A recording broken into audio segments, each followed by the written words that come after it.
Welcome, ladies and gentlemen, to another edition of Media Watch. The opening still has to do with the Medical Hope show, but I always like this show, what's happening in your body as we speak. That's really what it is, animation of it. A lot of the animations are very interesting to see, in fact. And in fact, are always very good because a lot of scientists I have with that show that they really like that. It really shows what's going on, and they can identify exactly what's happening. At any rate, this is Media Watch, and Rob Raffelli and I talk about what's happening in the media, and of course it has to do with current events. There's always some current event. It's called the news cycle. It happened about every 5 minutes or so. And this week, of course, in the last couple of weeks, of course, has been the Supreme Court decision. So we'll talk about that. But Rob, I'll let you start it off. What's your first topic that you want to talk about? Well, I think we have two biggies, but we have a few more trickling in.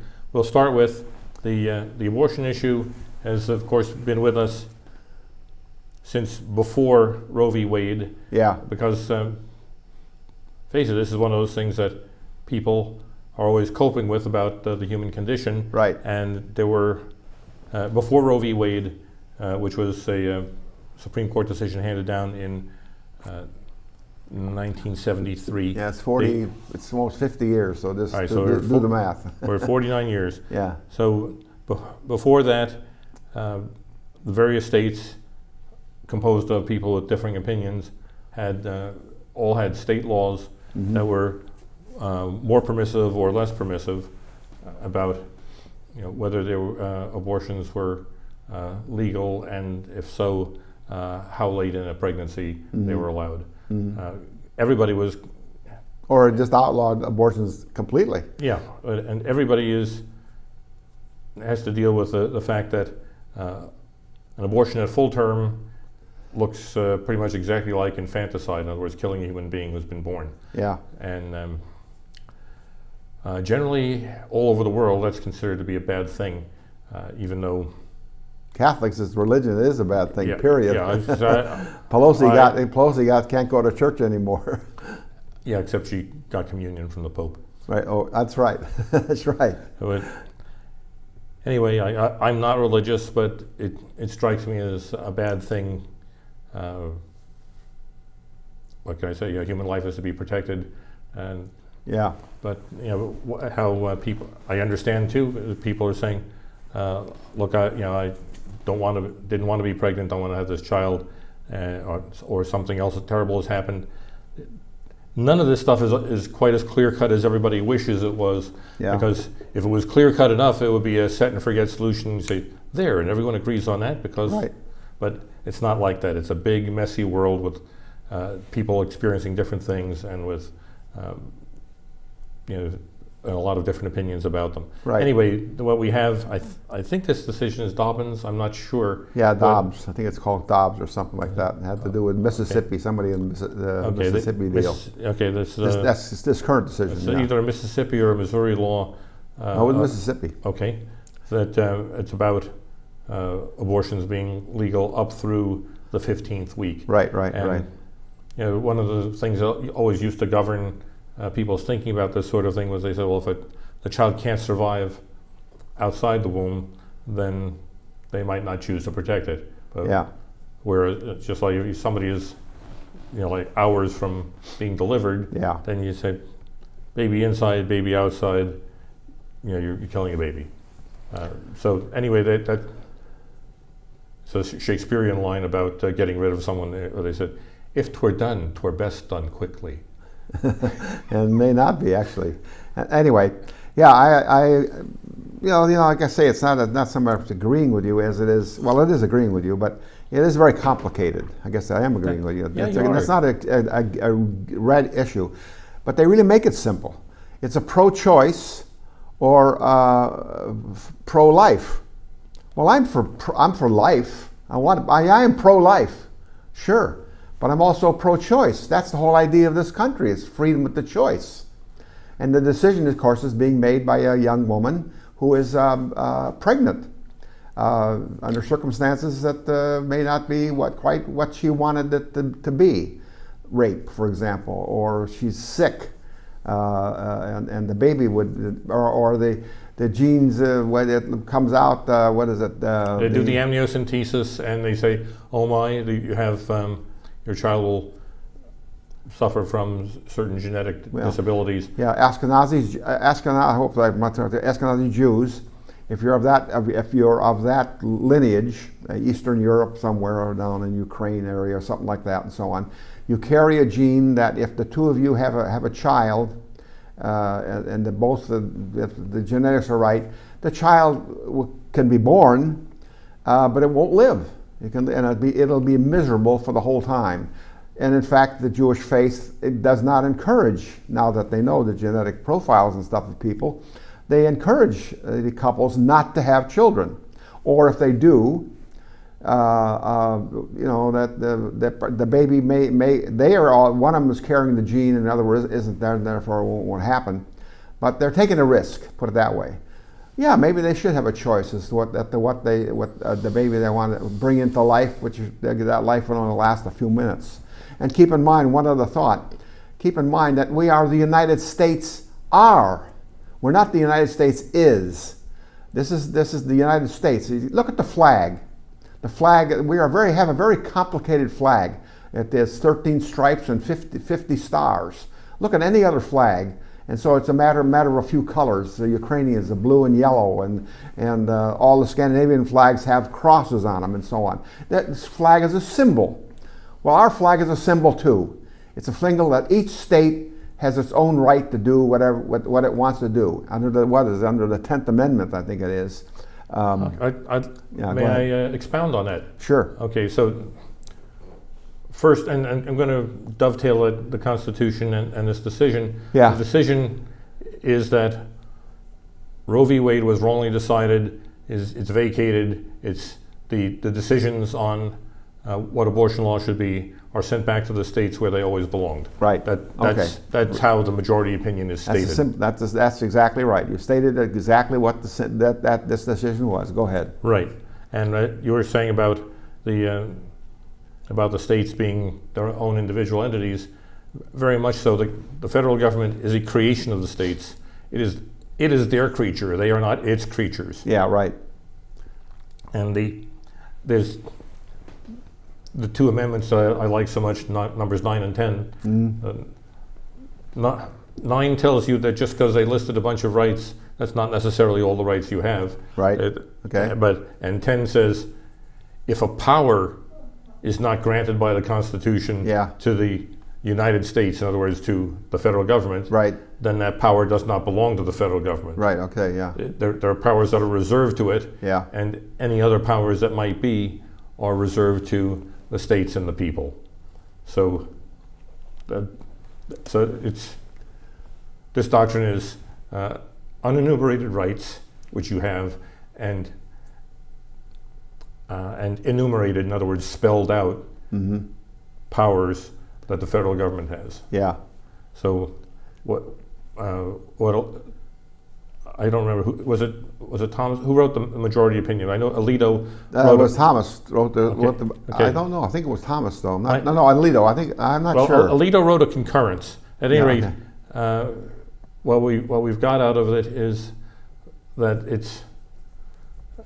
they're saying that a right for the federal government to regulate abortion, including saying it's all legal. Yeah.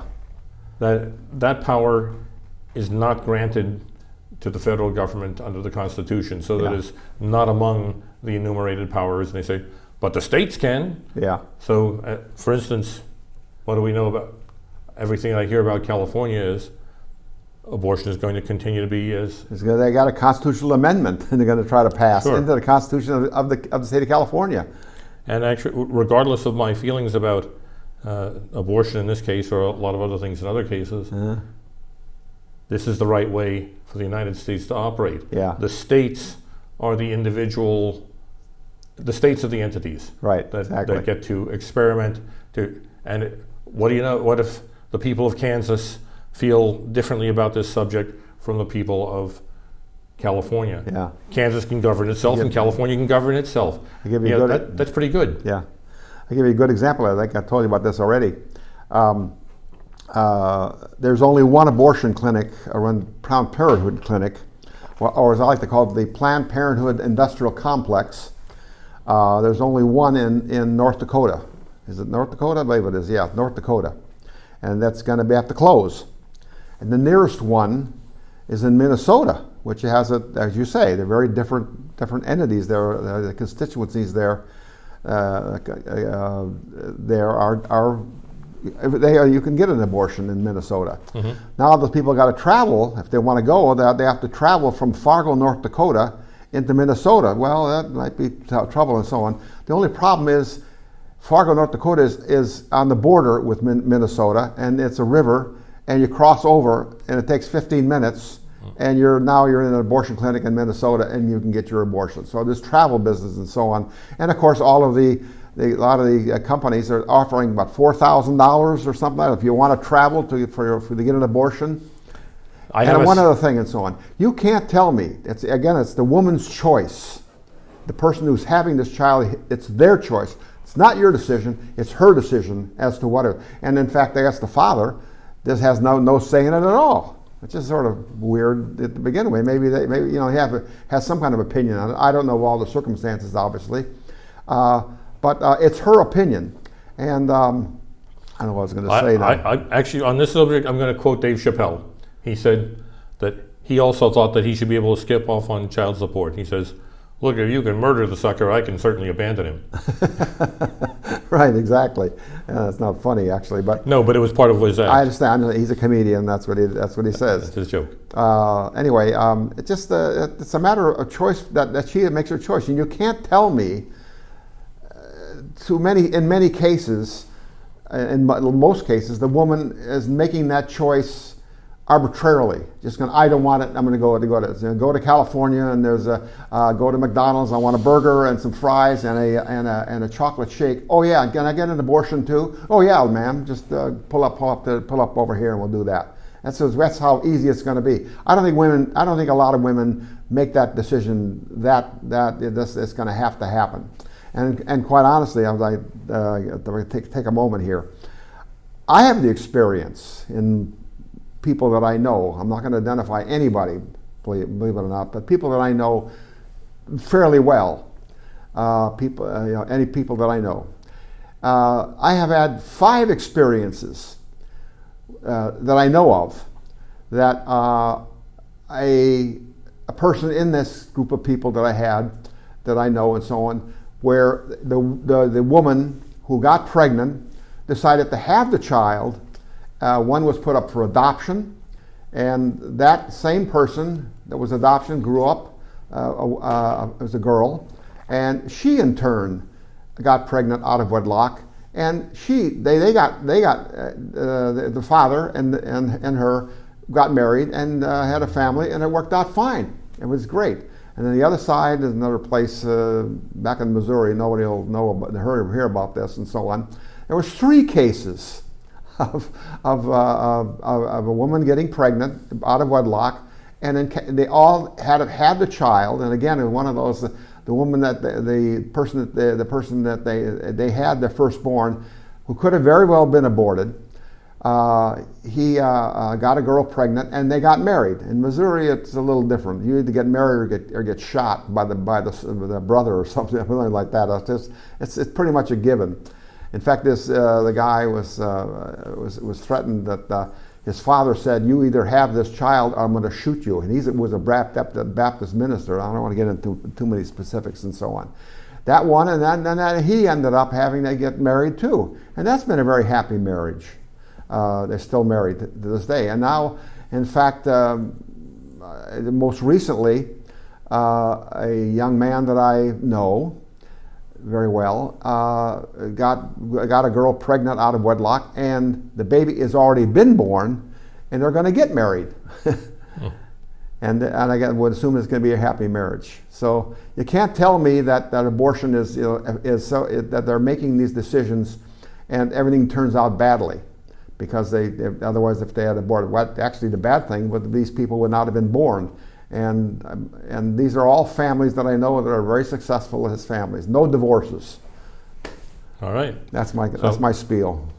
All right. So on to the reactions to the overturning of Roe. Right. Of course, some people are upset, and that was bound to be the case. Yeah. And one of the things that we're hearing is the Lysistrata thing. It's the women are saying if we don't get our way, we're going to go on a sex strike.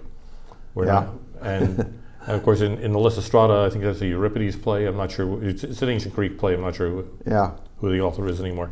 But in their case, they're trying to end war with their sex strike. In this one, Yeah. I'm not sure exactly what they're saying, because are they saying, okay, my husband or my boyfriend, no sex for you because you need to get out there and reverse Yeah. this Supreme Court decision, like their boyfriend or husband could do that. Yeah. And if he could, then couldn't you? Yeah. Right. Exactly. But great quote I ran across was, if women can do anything, why don't they? Right. Anyway, so here's someone who's proclaiming her support for the sex strike, and I thought, Yeah. well, I guess I no longer have a chance with gals with multiple face piercings, tooth jewelry, and who are screaming and angry. Yeah. You don't want to even know her, basically. I said, well, I wouldn't. I don't know. If that was my desired demographic, I'm out of luck. Actually, though, as I've heard one time before, I think I've told you this one time before, protests are a big draw for guys, young men, Okay, well, look. because they meet girls like these that okay, now we have a little situation, and hey, one night stand, they can hurt me, and I'm gonna be gone. That's why they go to the protests. I've heard it said a few times. Ladies, the guy that you meet there may not be all that committed to your cause, whatever it is. Sure, it was a guy who said, oh, sure, I hate Republicans because it gets me laid. There you go. Thank you. I didn't want to say it quite like that, but that's the bottom line. You may think that it's that they're committed and so on and so forth. They may not be quite so committed. Who knows? Yeah. We don't know their innermost thoughts. I'll say one more bad taste thing, and that's, at least I know she's a screamer. Yeah, right, screamer, right. I didn't see all that face armor that she had on, that's for sure. And here is another one who's, I have to wonder if this is staged, but I suspect that it probably was just a regular shot at a protest. But anyway, here's somebody else who's on strike. So once more, I think if this was my target demographic, yeah, I'm out of luck. If you can't read it here, I'll read it here. Put it back up, please. Okay. It says, because the Supreme Court overturned Roe versus Wade, we cannot take the risk of an unintended pregnancy. Therefore, we will not have sex with any man, including our husbands, unless we are trying to become pregnant. Well, maybe that's what you should do. Well, maybe so. After all, there won't be any abortions if they're not getting pregnant. Yeah. But by the way, abortions are on the they were on the downswing anyway. Downspring right now. Of course, some of even that, among the people of color, I guess they have to say. Some of that could have been COVID related. Yeah. Yeah. Well, that might be true, but long story short, I'm sure I don't know why. Yeah.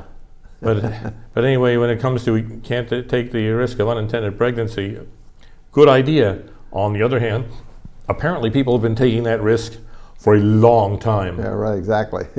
Very seldom do they think it's going to be a pregnancy and so on. That's the whole idea, I guess. One of the reasons that there's a lot of, let's call it unintended pregnancy, is people meeting and getting frisky with other people at bars where they're both drunk.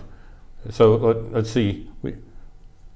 Young, horny, judgment impaired by alcohol. What could possibly go wrong? Yeah.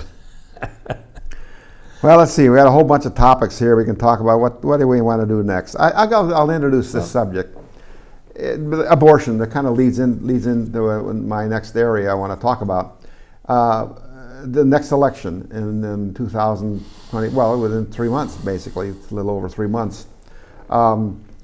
What are people really worried? What are they concerned about? For example, they're talking about the abortion thing that's going on. That's going to really bring out the Democratic women, and that it may change what we're all talking about, the bloodbath that the Democrats are going to suffer here in this next election. But I don't know if that's going to really happen. Let's face it, the vast majority of people in the country are not really concerned too much about abortion. And they have an opinion of it, but that's not affecting them directly, basically. And there's immigration, and there's global warming, and there's a war in Ukraine. There is any number of things. But the issue that really is the biggie, and I talked about this morning at breakfast and so on, what is the real big issue? It's gasoline. Everybody is affected by the price of gas. Like say it's $6 a gallon, and it may go to $10 a gallon. People, well, that can't go to debate. Well, I don't think there was a lot of people around just a few months ago, a year ago, after Biden took over and so on, that thought the gas would be $6 a gallon. Nobody could have predicted that and so on. And it's over $6, and in some places it's $8 a gallon. I think you come up from San Diego quite often and so on, and you stop at gas stations, and Santa Barbara has cheap gas compared to other places, which is really unusual. Much to my surprise, since in decades gone by, Santa Barbara was usually among the most expensive. Yeah, exactly, right.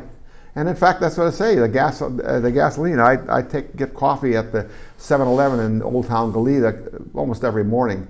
And there's a lot of guys in there. I think they've lost the Mexican, the Hispanic vote in many areas, because a lot of these guys are working people. They drive trucks around. And I talked to several people there, as I say, going for coffee. There's many Hispanics and driving white trucks a lot. And you see that, and they talk to some of them basically, and I ask them and say, but the price of gas, and they just go nuts. This one guy told me that he used to cost $100 a week. It was, I guess it was maybe $100 a day. I guess it was, and so for gas. Now he's paying over $200 per day to drive his truck to get around. And I don't think he is in a position where he can raise his prices for whatever the gardening he's doing or stuff like that and so on. They've created a lot of Republicans in the Hispanic community. Yeah, I'd have to agree. And let's actually take a look at, because gas prices, food prices. So I'll let you explain this. Yeah, I grab a few pictures that I think might be apropos of things that we'll talk about. So someone said this was going to be Thanksgiving with this is Biden. Rice, this is ketchup, and this is a piece of paper. Go ahead. I was sure you were going to let me explain. I'm sorry. It's your slide. I'm sorry. So anyway, here's your Thanksgiving dinner. There's your side dish, rice with a squirt of ketchup, and of course you need your turkey drumstick. Well, you can't afford a turkey drumstick, but we've drawn one on a torn off piece of notepaper. Yeah. Anyway, it's it is supposedly indicating the Democratic. It's what they're playing off of. Yeah. So anyway, that's the joke, and it may not be a big joke, but I liked it. But I'm warped, and yet you're still watching me. Yeah. Okay. What I actually wanted to also talk about one of the other Supreme Court decisions. Maybe we should talk about more than one of the others. Right. But the gun one was very big. Yeah. Right. Yeah. And this was one where I know Clarence Thomas had some writing about the Second Amendment, as he put it, the right to keep and bear arms is not a second-class right. It is in the Bill of Rights, it's a right of the people like the other rights of the people. Clarence Thomas wrote this one. I got the other one. He didn't write the abortion one, right? He wrote the major. He wrote the majority opinion. Yeah. And he was. The thing in question was New York has a rifle and pistol association. Yeah, very restrictive. Right. Well, the Rifle and Pistol Association is the people who did the suing. Oh yeah, right. That's the case itself, right? And it was about being able to carry the weapon outside the home. Mm-hmm. And what they were saying is, hey, if I have a right to defend myself, I have a right to keep and bear arms, then we're pretty sure the founders didn't mean only in your living room. Yeah. Or somebody's in your house. Right. So they sued over it, and the majority concurred. Right. And so what happens in all of these is the Supreme Court, except in Roe, the Supreme Court doesn't rewrite your law for you. It doesn't do anything except say, we are sending this back to the courts it came from for you to review it and rule in accordance with our judgment here. So they're not going to do anything. They're telling you you cannot be that restrictive. As Bob was saying, New York's rule about carry permits is very, very restrictive. I'm going to mention a little nomenclature that those of us who own guns and like to do some shooting are familiar with. We're going to distinguish between states whose view of carry permits is may issue and states whose view of carry permits is shall issue. Most states are shall issue, and it means that the sheriff shall issue you a carry permit on request unless there's some really good reason not to. Yeah. And California, New York, a few others are may issue states where the rule is that the sheriff may issue you a carry permit if you give them a really good reason and they like you. Right. Yeah. So, right. for instance, California has mostly had the people who get carry permits the most easily are politicians and people in law enforcement and Right. Hollywood stars. And let us not forget that most key demographic, the rich. Yeah.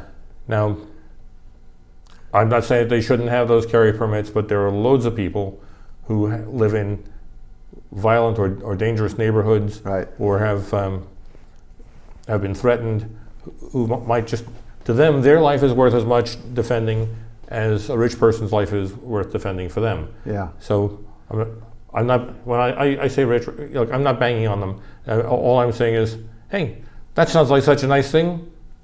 We'd like to defend ourselves too. And you quoted me a statistic before the show, something about 18 and 2. What was that? I can't remember. Oh, sure. That actually it's an intriguing statistic. It's a look at when a mass shooting starts. Yeah. And when it stops. If it is stopped by the police, the average number of deaths in that mass shooting is a little over 18. If it's stopped by an armed person who's simply on the scene, the average is a little over 2. Right.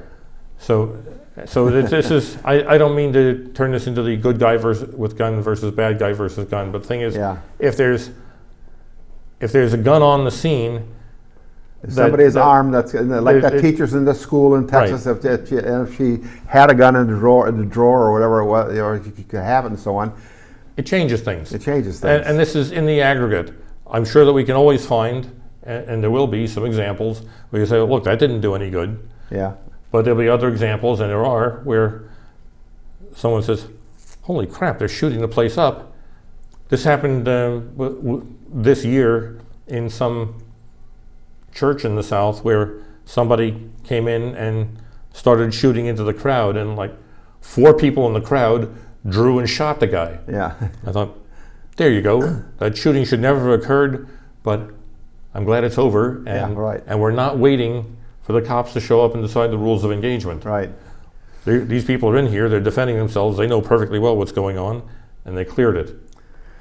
So anyway, the decision is that those rules are too restrictive. Yeah.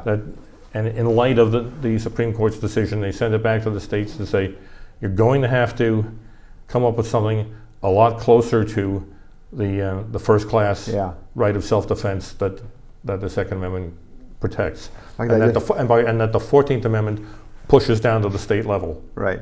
And I just read in the Independent here, Nick Welch article. He interviewed Sheriff Brown here in Santa Barbara County, and he was saying that there's communities and this and that and so on that make decisions about certain things and so on. But he says in the last part of the article that says, but it's probably going to be a little easier to get a permit now to do stuff. It's an unusual thing, you know. Like I said earlier in the show and so on, our country really started out with people had guns. When the revolution started in this country, which we weren't a country at that point, we had no army, and they were up against the best army in the world. some of the best. The British Army was a tremendous. It was like up against the United States, up against some little revolution in Africa or someplace like that. Anyway, you get the idea here. But we had no army. However, when they fought at Bunker Hill and all the other battles and so on, the initial battles, and George Washington, I don't think they even had a commanding general at that point and so on. They just got together, all of the colonial people got together, and they're going to stop the British troops. And they came with a gun because they had a gun. And that's that's part of it. I don't think there's very few constitutions in this world that actually have that right, the right to bear arms. I have to agree. I haven't done any exhaustive research, but I feel like if there were a bunch of other countries that had it, then we'd be hearing about it. Yeah. Now, something that gun owners often think about is Israel doesn't necessarily enshrine a right to bear arms. Yeah. On the other hand, it's surrounded by hostiles, and everybody has to take a turn in the army. Right. So and they get to keep their gun when they get out of the army. That's what you're about right. to say, right? Well, I was going to throw in, you can assume that Israelis may very well be armed, that they're used to it. It is not strange for Israeli to be armed. So I don't know what the situation is there with respect to constitutional rights, but I know it's a commonplace. And we also would mention Switzerland. Everybody. I was going to mention that too. What do they have to worry about? But if you are committed to military service, I think all of them are basically. Yes. Military service at some point in your life, early in your life, and so on. You keep the gun that you were given when you were in the service, and you still have that gun. Yeah, you take them and home. You know how to use it. And of course, in terms of command structure, even though people are technically not active duty anymore, every so many, somebody has a heavy duty piece, right. Probably a heavier duty piece. Someone will have a real assault weapon. Yeah. When the things that people call assault rifles, like AR-15s, don't actually meet any military definition of an assault rifle, because all assault rifles have what's called select fire. That is, one of the options is full automatic, where it fires as long as you hold the trigger down. Yeah. None of these. The AR-15 is based on the M16, but the AR-15 is what they would call it sporterized. It's been made into a civilian model. It does not have full auto. Yeah. It doesn't even have 3-round burst. So it's. So describe what is the difference between a full auto, a semi-automatic, and a regular gun? Okay, well, if a gun fires, you pull the trigger. If you pull the trigger and it goes off, it's okay. There's semi-auto and autos are the ones that are not revolvers. Yeah. Okay. Right. Okay. The revolver, in fact, the action of your finger on the trigger actually revolves the cylinder to bring the next shell in. Right. So there's a delay. Yes. Now, in the semi-autos, it's called semi-auto because we would say it's an auto loader.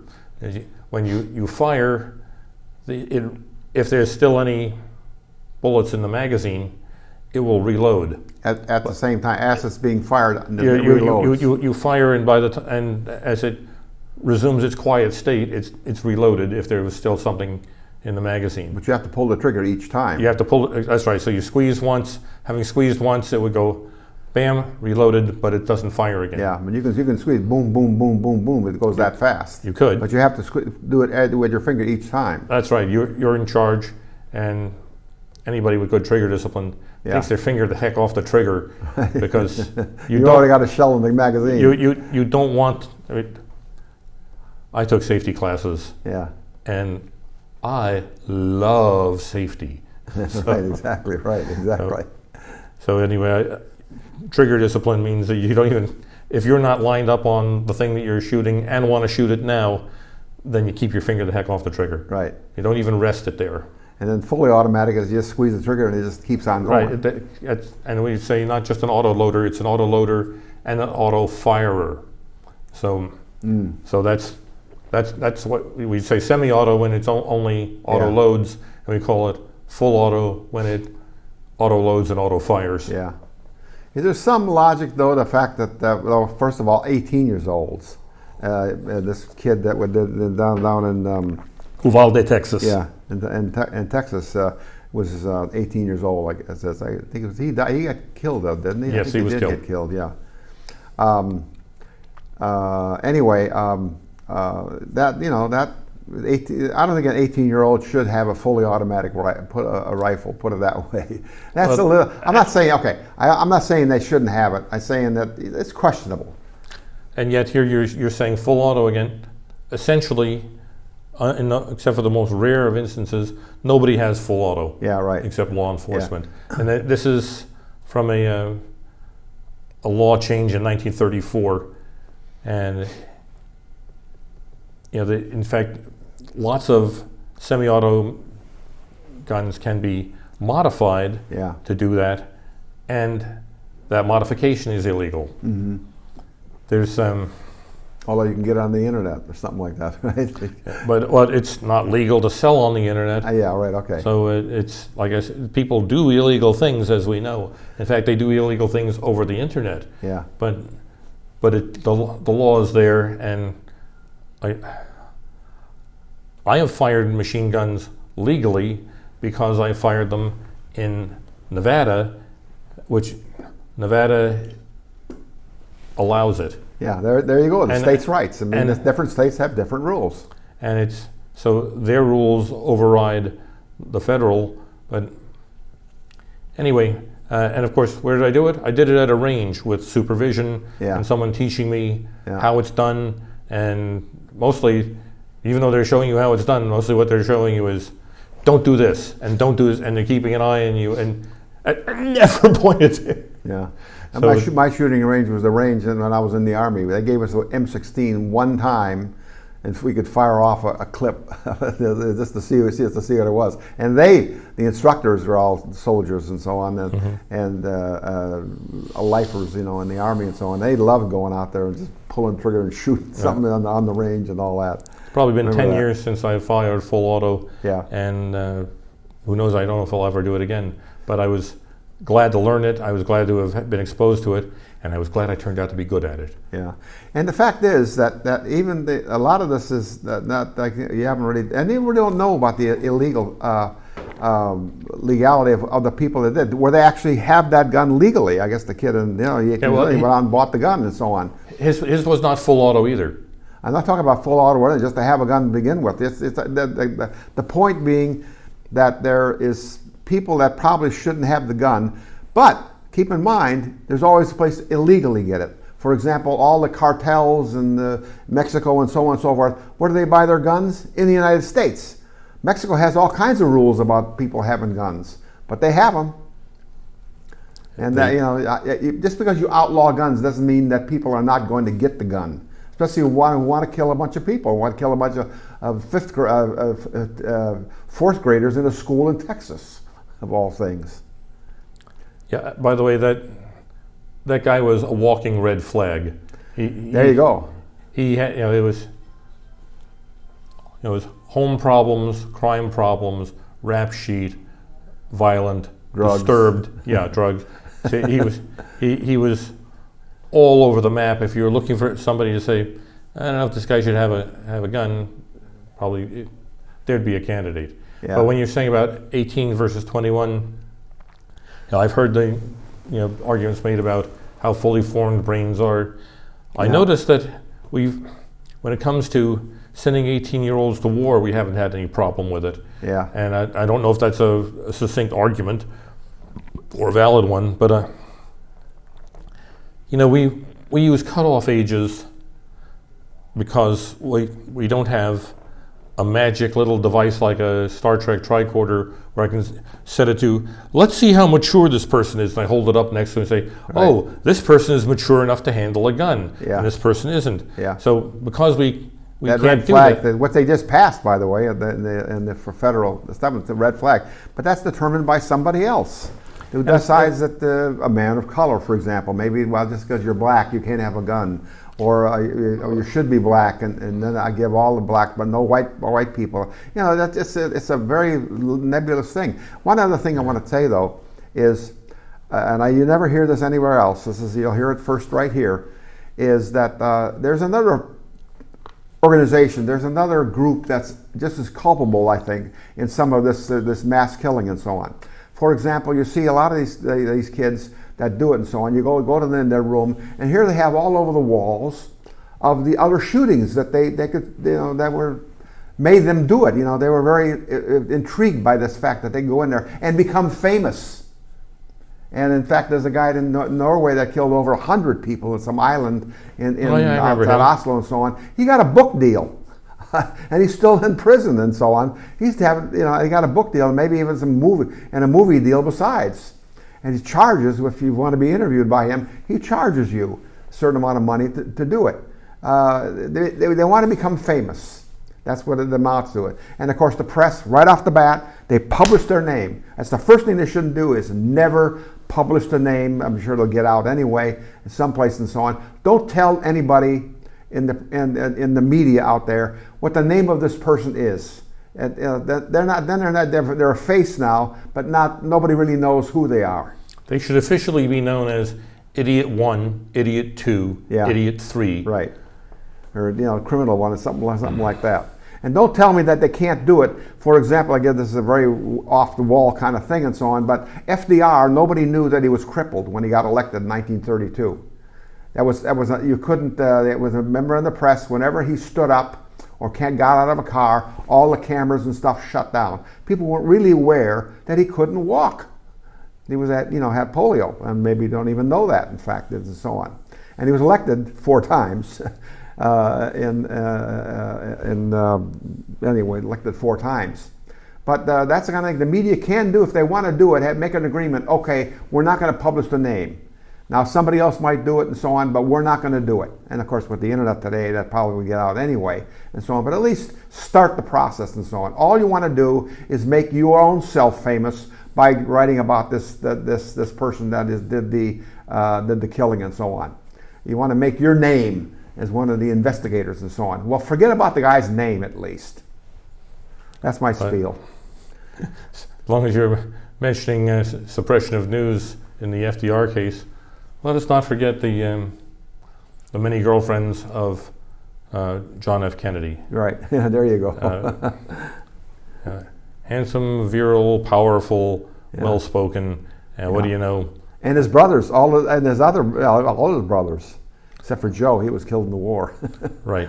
Anyway, women wanted to be with him, and Marilyn Monroe was one of his girlfriends. Right, exactly. She went to the White House. Yeah. She was in the White House, not to discuss diplomacy. But we never heard about it from the news agencies. That's right, the press. As far as the press was concerned, wasn't happening. It was, after all, first of all, they liked him. Yeah, because this is 60 years ago, maybe different now. Today, that probably wouldn't work. I suppose. Well, Kavanaugh, getting elected, what he did when he was 14 years or 16 years old and so on in a party and so on. That became because, of course, he when he eventually got nominated and so on. What? And it's a mere assertion. Yeah. I mean, if you were trying to convict him of something, right, yeah. But then, it gets discussed and so on. There's nothing. I mean, somebody can say, all kinds of things, but saying it doesn't make it so. Yeah. So, I think maybe the least little scandal, it becomes a news item. It's something to fill the news and sell some more pillows. Right. In fact, if we can make you think it's about sex, we know that you'll look toward the screen. There you go. And now you can buy the stuff that I have on the screen. Speaking of that, I guess we could switch it. I'm sorry. Actually, I was going to go into some of the next completely uncorroborated stories that we have. January 6th. January 6th in its many incarnations. That's what I was going to bring up. Good. So how many people out there have actually watched any of that, by the way? I haven't. I just, we got to get talking back and forth. Go ahead. I look at the occasional clip just to see if there's anything memorable, because usually if the clip at least will contain Yeah. the most memorable stuff there is. And let me tell you, it's a snooze fest. Except they're telling you things that there's literally no corroboration for. So Yeah. the latest, which I mean, Hutchinson. this gal Hutchinson, she tells of something that's supposed to have happened on January 6th with the president in a limo where he wanted to go over to the Capitol, and that He tried to grab the wheel. but the Secret Service thought that he shouldn't go. So it said that he tussled with a Secret Service agent, Yeah. and she also said that he grabbed for the limo wheel. I should have brought a picture. The beauty of that is, this is a stretch limo. The driver is farther away from me than you are, Yeah. and the president is back here, and there's some great big Well, it space turns in out it between. wasn't an SUV, so but that doesn't make a whole lot of difference. Depending on thing what is- SUV you're talking about, it Yeah. might be very well be a limo. Yeah. SUVs can be limos too.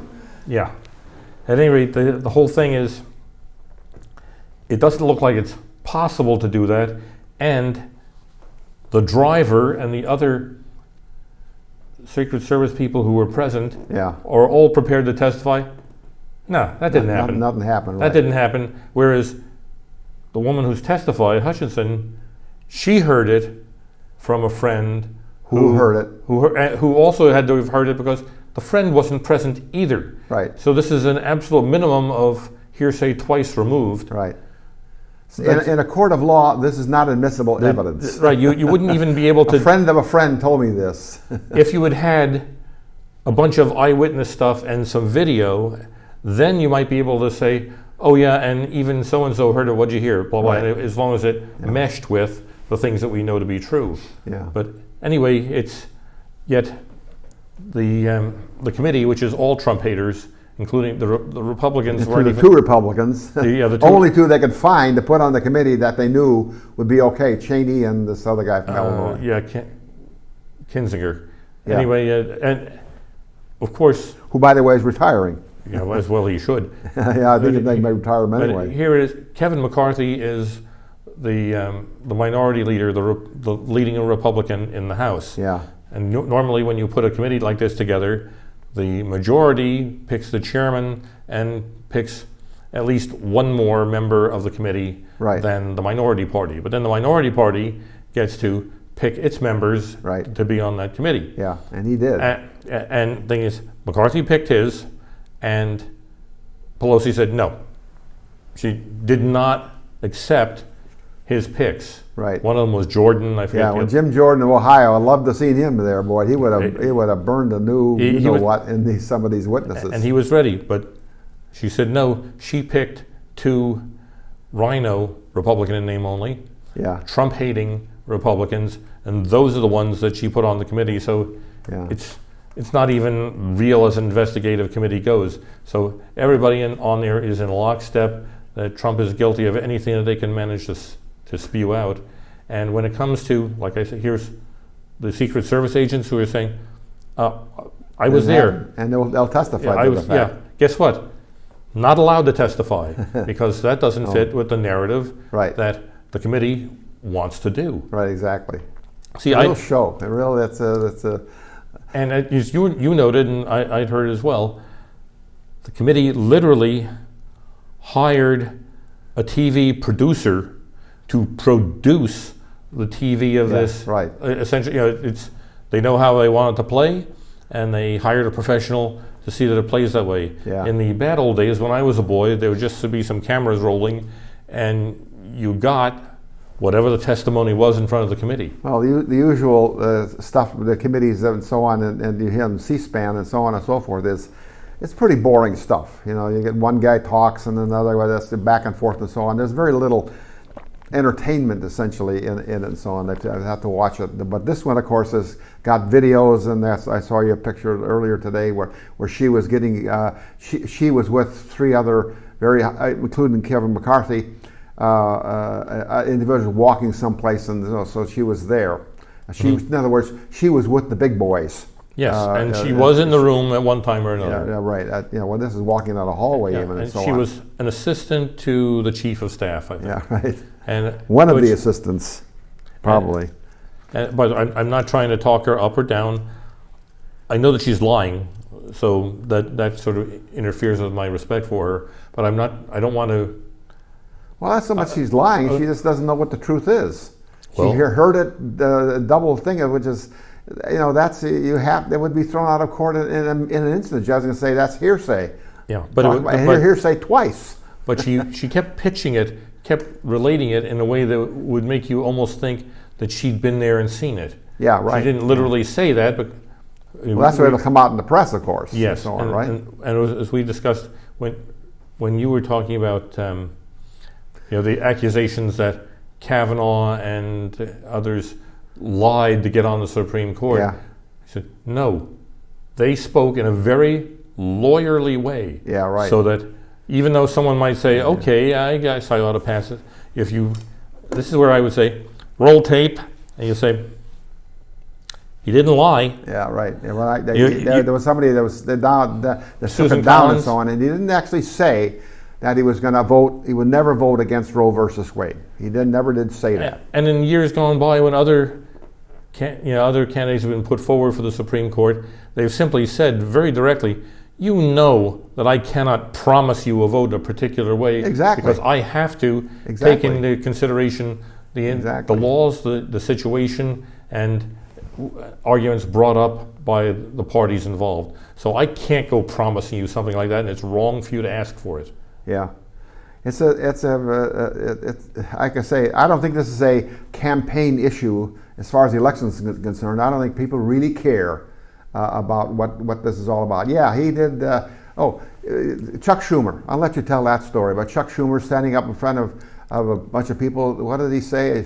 We should have a video of it. You mean like a year or so ago when Yeah, he it wasn't even was that. It was a few months ago. he Yeah, go was ahead. basically railing against Kavanaugh and Amy Coney Barrett. Yeah.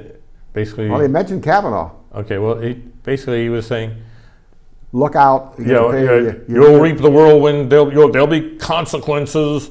I Yeah, thought- right, and so I on. thought, excuse me, but is this a member of the legislative branch threatening a member of the judicial branch? Right. About what will happen if he doesn't decide things the way that he wants. And it worked because there was a guy in front of Kavanaugh's house who had a couple of guards out in front, thank Mm-hmm. God. I thought, well, he was ready to shoot this justice. Yeah, the one the- that Schumer had said. That was- you go shoot this guy. Yeah, that was an assassination attempt, and you might as well say that Chuck Schumer wound him up and pointed him. Who knows? I mean, that's the idea. Anybody else like Donald Trump getting the crowd riled up? Well, that's what a lot of this is all about. Isn't and that then what now that he's is? being accused of actually because of that, the insurrection and so on. Well, then Schumer's guilty too. Let us remember. He's culpable in this guy's attempt to assassinate a justice of the Supreme Court. Let's remember the very day after Trump's inauguration, we had the so-called Yeah. Women's March, which I would have to call the leftist Women's March, where Madonna is saying, Maxine. well, Is that what you're- I'll tell I'm my sorry, story, I'm you sorry. tell yours. But Madonna was up there on the podium and saying, Right, Madonna, burning the White House down. Yeah, I've thought a lot about blowing up the White House, says Madonna. Yeah. And I thought, you probably ought not to say that. Yeah. I Well, we're going to get a crowd wild up. I know I always like to tell the story about the riot in Isla Vista years ago when they burned the bank and all that. Mm-hmm. And it was a professor who basically got all this crowd all riled up. And they went directly out from the lecture that he was giving and started burning stuff and so on. I was there when it happened and so on. And he didn't lose his job. was that by any chance Dick Flax? No, it wasn't. That wasn't Dave okay. Flack. He was All right. actually a new guy from Huh. someplace that had just gotten the job there at UCSB. But he wanted to, this. I don't know what the issue was even at the time, but something that he got the crowd all wild up and let's go burn a couple of Wendy's and stuff. There was no Wendy's at that time, but that kind of thing.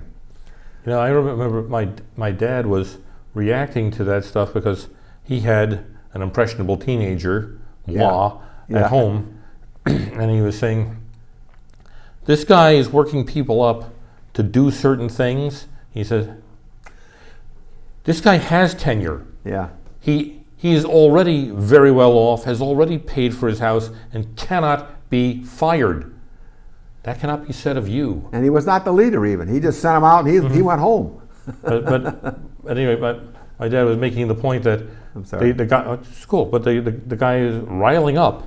Yeah, that's what it's all about. He's riling people up to do something that may in fact have horrible consequences for their lives, Yeah. even as the professor or the agitator will have a lovely time. And as I said, as I've told you many times before, protests by their very nature, by the very definition of a protest, are violent. And you might say, well, Mahatma Gandhi or whatever his name was, and Martin Luther King and so on, well, that was a non-violent protest. No, it was very violent against them. They were the ones beat up. That's what the violence was. It generates a violence all by itself, and it doesn't work. I'll just say flat out, no protest has ever worked in favor of what they're supposed to do. The old Mexican flag down in Los Angeles, there were big rallies down there about there was 187 and all those things that they passed when Pete Wilson they did pass, and Pete Wilson got reelected when he should. It was unfavored not to do it, and so on. It worked against them. A big protest and so on, and it didn't do it. Did the exact opposite of what they're protesting. Yeah, that was great. With here people are thinking, I'm not sure I want that many illegal immigrants. What are they doing? They're marching in the street with Mexican flags. Yeah, with Mexican flags. You may have gotten your messaging wrong. Something I'd like to toss out to any of our viewers, or both of our viewers. Yeah. That we have a minute. On Twitter, there's a user who it's a woman who calls herself Libs of TikTok. Yeah, right. And of course, what she does, and she's gotten a lot of grief for this, is she looks at TikTok, and sometimes there are, well, obviously she's concentrating on liberals who are freaking deranged. They're just way out there. And she says, oh, that's good. And since they've published this and they want people to see it, I'll just help more people see it. So she doesn't bother denigrating them. She just says, here you go. It's been, anyway, you might enjoy her. Yeah, TikTok. It's a lot of fun stuff. Libs of TikTok. Thank you very much, ladies and gentlemen. Hope you've enjoyed the show. If I'm sure the email address has been up. Please write us and ask a question, and we'll answer it. I keep checking our email, and nobody has emailed us.